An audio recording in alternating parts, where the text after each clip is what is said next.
Okay, today we're going to be looking at antiderivatives. So let's first start by doing a derivative. So for example, if I was going to do the derivative of x to the fifth, the 5 would come down and the new power would be 1 less. So the new power would be 4. And that's a derivative. And now we're doing an antiderivative, so we're going the other direction. So if I was going to do the antiderivative of 5x to the fourth, the answer would be x to the fifth. So it's kind of like going backwards. And there's actually a rule for it.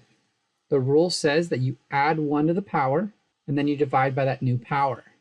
So if I do that in this situation right here, I would add 1 to the power, so that would give me x to the 5, and there's still a 5 in front of here. And then I divide by that new power, so I divide by 5. You can see the 5's will cancel, and that gives me an answer of x to the 5. Now some of you may have noticed this plus c over here, and that's a constant. So what that's saying is that our final answer should be plus c. So x to the 5 plus some constant c. What is the reason for that? Why do we need a plus c? Well, if you do the derivative of x to the 5, you get 5x to the 4. But I want you to notice that if you do the derivative of x to the 5 plus a number, you also get 5x to the 4. So when we do an antiderivative, we're going backwards. Which one is the answer? Is it x to the 5 or is it x to the 5 plus a number? We don't really know which situation it is, but that c is just a constant and it could even be 0. So we're just going to put a plus c. The c could be a positive number, a negative number, or 0. And now we're going to apply that to the example we have here. We want to do the integral of 30x to the 9. When you see an integral like this with no numbers next to it, that's called an indefinite integral, and that's the same as the antiderivative. So what would be the antiderivative of 30x to the 9? Well, the 30 is just a constant, so we're really just looking at the antiderivative of x to the 9. The rule says it's going to become x to the 10, and then you have to divide by 10. Again, don't forget your plus c. Now you can leave your answer like this, or it's pretty easy to cancel the 30 over 10. That's just going to be a 3. So that's our final answer. That's the antiderivative. You can check it by doing the derivative. If we do the derivative of 3x to the 10 plus c, we would get 30x to the 9. And that is what we started with over here. Okay, we're going to do another example of the power rule. It doesn't look like the power rule right now, but you can bring the 10 out.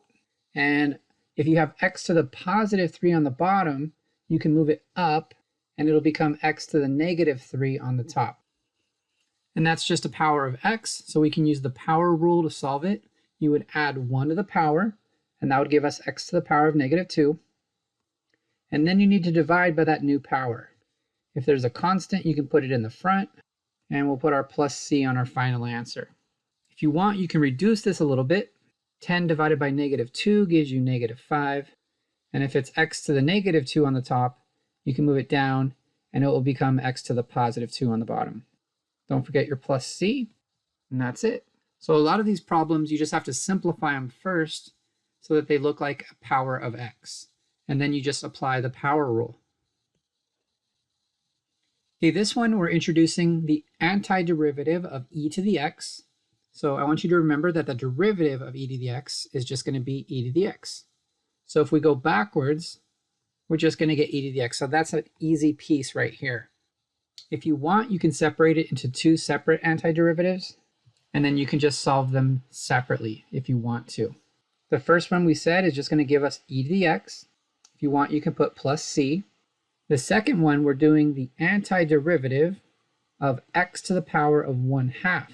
So we have to rewrite it as x to the power of 1/2, and then we can apply the power rule. We add 1 to the power, and then we need to divide by that new power. Now this antiderivative is also going to give us a c. So we have 2 constants. When you have 2 constants, what I usually do is I'll call this constant 1 and this one constant 2. And then when you add these 2 constants together, you just get another constant. So let me write my final answer. There we go. Put it in a box. Remember, dividing by 3/2 is the same as multiplying by 2/3. So I just multiplied by 2/3 instead. And that's it. That's our final answer. Okay, this one looks like it's the power rule, but it's actually not. Okay, let's pretend it was the power rule, and let's do it and see what we get. If this was the power rule, we would add 1 to the power. So that would give us x to the 0. And then you divide by that new power. So we would divide by 0. Don't forget your plus c. And I think right now a lot of people can see that there's something wrong happening here. X to the 0 is basically a 1 as long as x is not 0. And this is the case where x is not 0 because we're doing the integral of 1 over x. So you can see that x is not allowed to equal 0. So the top is going to be a 1, but the bottom is a 0. You can't divide by 0. So if you forget that the antiderivative for x to the negative 1 is the special case, you can just use the power rule and you'll see that there's some problem happening on the bottom. And then hopefully you'll remember that, wait a minute, this is the one that uses the special rule. Now to see where that special rule is coming from, let's go back to doing the derivative. A lot of you remember the derivative for ln of x is 1 over x. And that's what we have here. This is the integral of 1 over x. So if the derivative for ln of x is 1 over x, then if we go backwards, the antiderivative for 1 over x should be ln of x. So that should be our answer, ln of x, and we could put a plus c. Now I want you to notice that the rule has absolute value around the x, and there's a reason for that. We're doing the antiderivative for the function 1 over x, and this is the function 1 over x. If you look at the function 1 over x, that function is defined everywhere except when x is 0. So the only value that's not allowed is 0. X cannot be 0. But x is allowed to be negative. Now, if we allow our answer to be just ln of x, there's going to be a problem because look at the ln of x function. The x value is only allowed to be positive. So that's going to create a problem over here. We're not going to have an answer. So by having the absolute value around the x, we're going to end up with a function that's basically a mirror image on the left and right side of the y-axis. And so our answer is also going to be x is not allowed to equal 0, but it can be any value except for 0. And so that's why we're going to put the absolute value around the x. So that's pretty tricky. It's one of those things that you might just have to memorize. The integral for 1 over x is going to be ln of the absolute value of x. And that's it. That's our final answer. Okay, for this example, we just want to rewrite it, and then you'll see how easy it's going to be. So let's do a rewrite on the top. We want to do a FOIL. That's x plus 2 times x plus 2. And then we'll multiply everything out. And this next step is a little bit tricky. We're just going to take everything on top and divide it all by 5x. Okay, we'll simplify it just a little bit. Okay, and now we can do the antiderivative of each piece separately. When you do the antiderivative, you want to ignore all the constants. So I'm going to ignore the 1/5, and I'm just going to do the antiderivative of x. So right now it's x to the 1. So if I use the power rule, it's going to become x to the 2, and then I divide by 2. This is just a constant, so that's kind of like times x to the 0. So the new power is going to be x to the 1, and then you can divide by 1. That doesn't really do anything. Don't forget to bring down the constant of 4/5. And the last piece, we have that 1 over x. That was the special rule. That's going to give us ln of the absolute value of x. Don't forget your plus c. And don't forget your constant of 4/5. Okay, we can simplify just a little bit. And that's it. That's your final answer. So this one had 2 different power rules, and then it had that special rule for ln of x. Again, the trick on this one was to FOIL the top. That would be the distributive property twice. You got to do x plus 2 times x plus 2. And then you divide each piece by 5x separately. So the hardest part was to simplify it. And then after that, it was pretty easy. Okay, for this one, we just want to distribute the square root of x on both pieces.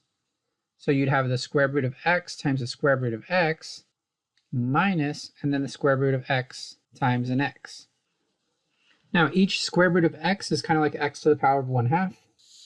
And remember, the rule is that when you have the same base, you add the exponents. So this is going to be x to the 1/2 plus 1/2. And that's just going to be x to the 1.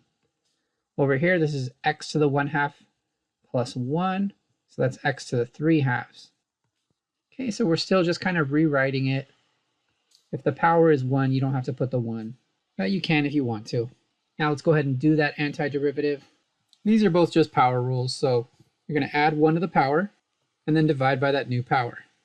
Same thing for the second one, add 1 to the power and then divide by that new power. Don't forget your plus c, and you can see we're dividing by 5/2, so that's kind of the same thing as multiplying by 2/5. Okay, so here's our final answer in the box. So after distributing the square root of x, it became just a power rule example. Okay, for this one, we're going to have to FOIL. Okay, if we do that, we're going to get 1 times both things and negative 1 over 2x times both things. You can see we can combine the middle, and we can cancel these 2's right here. And then we just want to rewrite this last piece as a power of x. Now we can do the antiderivative. We're just going to use the power rule. First piece is just going to give us an x. The second piece is that special rule. So it's going to be ln, an absolute value of x. For the third piece, we're going to copy down the 1/4. And we'll do the power rule on x to the power of -2. We want to add 1 to the power. So that'll give us x to the power of -1. And then divide by that new power. So we're going to divide by -1. Don't forget your plus c. And we'll simplify this just a little bit. And I'm just going to leave it like this. And that's it.